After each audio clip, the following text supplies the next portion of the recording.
Жусан қосымшасының инвестициялар бөлімінде комиссияларды қалай есептейді? Жусан инвестке қош келдіңіз. Бүгін біз комиссиялар туралы баяндаймыз.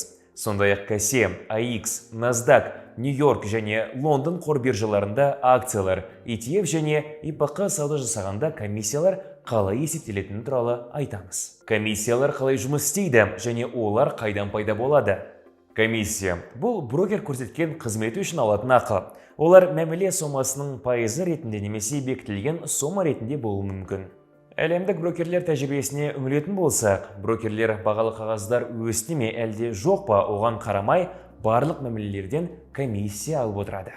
Жусан Инвест брокерлік комиссиясы. Жусан Инвест арқылы жергілікті нарықта сауда жасасаңыз, брокер комиссиясы мәміленің 0,3% құрайды.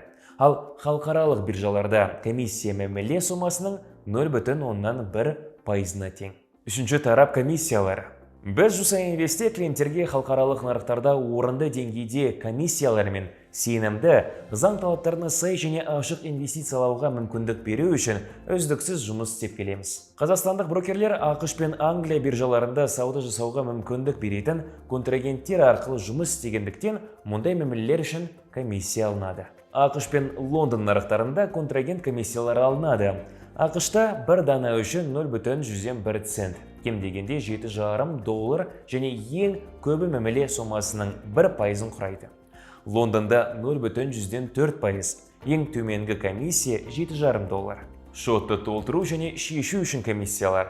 Жусан мобильді қосымшасында Жусан банк дебеттік картасынан теңге және доллармен шотты толтырсаңыз, комиссия алынбайды. Брокерлік шоттан Жусан банк картасына ақша аударуда комиссиясы жүреді. Валюта конвертациясы. Жусан Инвестте конвертация үшін комиссия алынбайды. Бұл да процесті барынша оңай әрі қолжетімді етеді. Басқа комиссиялар. Кәсе биржасының комиссиясы мәміле сомасының 0,15% құрайды. Ал AX биржасында комиссия 0,1% тең. Бағалы қағаздарды сақтаған үшін бағалы қағаздар орталық депозитарийі ай сайын сақтау көлемінің 0,1025% деңгейінде комиссия ұстайды. Жергілікті нарықтағы орталық депозитарийде бағалы қағаздарды толтыру және шешу үшін комиссия 0,105 АЕК. Инвестициялар бөліміне өтіп, Жусан Инвестпен инвестицияла. Инвестициялар сен үшін, мүмкіндіктер сен үшін.